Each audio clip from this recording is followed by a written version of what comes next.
Ганцаарчилсан төвшин ахилд 3 дугаар анги.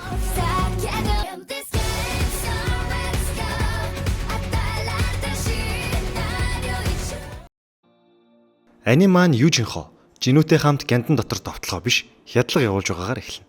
Жинхоо бүр хөшчихсөн жинүүгийн сүүдрийн армийг гайхан зогслоо. Ингээд ч зогсохгүй. Бүр шидийн чулуунуудыг хүртэл сүүдрийн цэргүүд олборлож байлаа.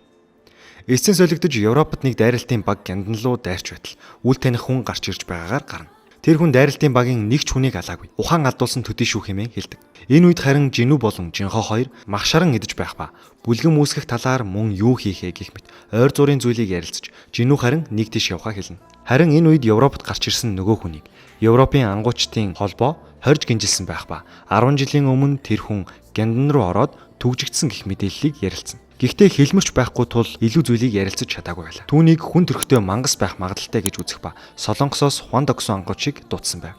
Үл мэдэгдэх хүнийг И Хуансон гэдэг байв. Харин энэ үед манай жинүү Серберусыг ялаад цааш үргэлжлүүлээгүй гяндан руугаа явхаар бэлдэн байв. Керберустай тулалдаж байснаасаа 3 дахин илүү хүчтэй болсон тул одоо ороход айх зүйлгүй хэмээн бодон зогсно. Ингээд хаалга руу ороход түүнд даалгавар гарч ирэх ба 10,000 чөтгөрийн сүнс цуглуулах даалгавар байв. Мөн тэр эндээс ээжигээ мөнхийн нойрноос сэрэх юм буюу амьдралын усыг хийх орцыг олохоор ирсэн нь энэ байлаа. Эцсийн солигдож жинхоо аавтайгаа бүлгэн байгуулах гэж байгаа. Мөн сун ангуучтай хамт гяндангаас гарч ирсэн гэх зүйлсийг ярилцчихвлаа. Харин гяндан дотор жинүү түүний сүүдрийн арим мөн тэр өөрөө ч хүчтэй болсон тул хангалттай тэднийг илэрхэж байв. Гэвч хороосон чөтгөрүүдийг огт өөрийн сүүдрийн цэрэг болгох боломжгүй байлаа. Ялсан давхар бүрээсээ дараагийн давхарт нэвтрэх эрхийн бичгүүдийг цуглуулж энийг талбайг хөлөөрөө туулахгүйгээд мөсөн баавгаануудын удирдагчийг дуудаж урагш явж эхэллээ. Ингээд түүнийг өнөөдрөөс танк хэмээн нэрлэв. Чаахийн харин усанд сэлж Чэжүү арлын далавчтай шоргоолжнуудын талаар яагаад олон нийтэд хэлээгүй юм хэмээн Солонгосын эс зэрэглэлийн ангууч Чой Жонинтэй ярилцаж байсан мөн олон нийтэд хэлээгүй шалтгаан нь үймэн тарихаас сэргийлсэн зэргийг нь бодож дүгнэлт хийн байлаа. Харин жинүүгийн хувьд нөгөө гяндангийн дээд давхруудыг зорьсоор 7 дугаар давхарт явж байх ба өөрийн хутгийг захирагчийн эрх мэдэл чадвараараа ашиглан чөтгөрүүдийн толгойг тасдаж цамхагт дүгнэлт хийж байв. Энэ цамхаг 100 орчим давхартай бололтой. Өөрт байгаа хоол хүнсгээд хязгаарлагдмал нөөцөө ашиглан дээш явах төлөвлөгөөгөө гаргаж ганцаараа үргэлжлүүлэн төвшин ахисаар байв. 50 дугаар давхарт ирэхэд түүний даалгавар болох 10,000 чөтгөрийн сүнс цугларч дуслаа. Ингээд 50 дугаар давхрын босс болох авраг том улаан огрын урд ирж өөрийн сүүдрийн цэргүүдийг гаргав. Харин энэ үед Солонгост цагаан бар бүлгмийн нөгөө гяндан хариуцж байсан менежер залуу жинүүгийн гэрийн гадаа түүнийг өөрийн бүлгэнд эсвэлэхээр хүлээж байлаа.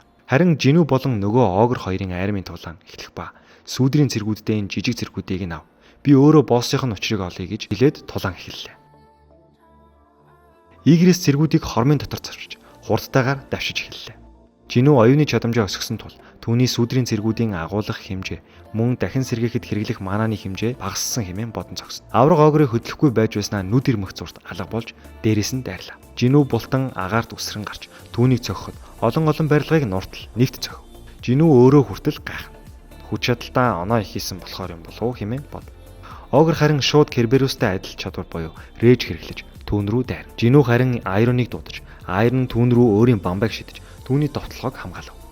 Гэхдээ тэр том биендээ баймгүй хурдан хөдөлгөөнтэй бөгөөд тасралтгүй цохиж түүнд хөдлөгч боломж олгохгүй байлаа. Боломж гарахыг хүлээж байтал огр саваад яг цохих гэж байхад нь жинүү бамбайгаа шидэж түүний цохилтыг сатааруулан хутгаараа ар хүзүүрүүнд дайрахад огр маш хурдан хариу үйлдэл үзүүлж эргэж харан түүнийг зохилоо. Жинүү өөрийн захирагчийн эрх чадвараараа түүнээс барьж довтлохоноос нь болтов. Ингээд жинүү түүний сул цэгийг мэдсэн тул тийш довтлохын тулд өөртөө боломж үүсгэхээр барилгууд дундуургүй.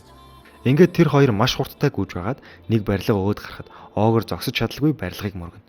Жинүү харин дээш гарсан учраас яг дээрээс нь дайралт хийж түүнийг буулган авлаа.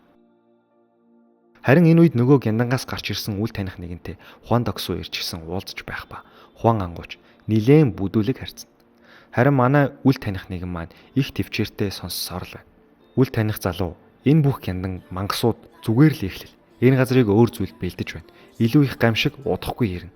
Өөр зүйлийг хэлж чадахгүй гэдэг. Хуан ангууч даапаалан чи хичнээн ангуучд байгааг мэдв. Зөвхөн чи миний асуултанд хариул. Тэр их гай гамшигч нь хангалттай дийлэн хэмээн ярьж байлаа. Ингээд үргэлжлүүлэн даапаалаад түүнийг эхнэр 2 хүүхэдтэй юм. Хүүхдийг чинь хин гэдэг юм гэхэд таних залуу маань сун жинүү гэж хэлдэг. Ингээд Хуан ангууч аврагаа ялгаруулан түүнд чиний хүүхэд өгсөн гэж хэлнэ.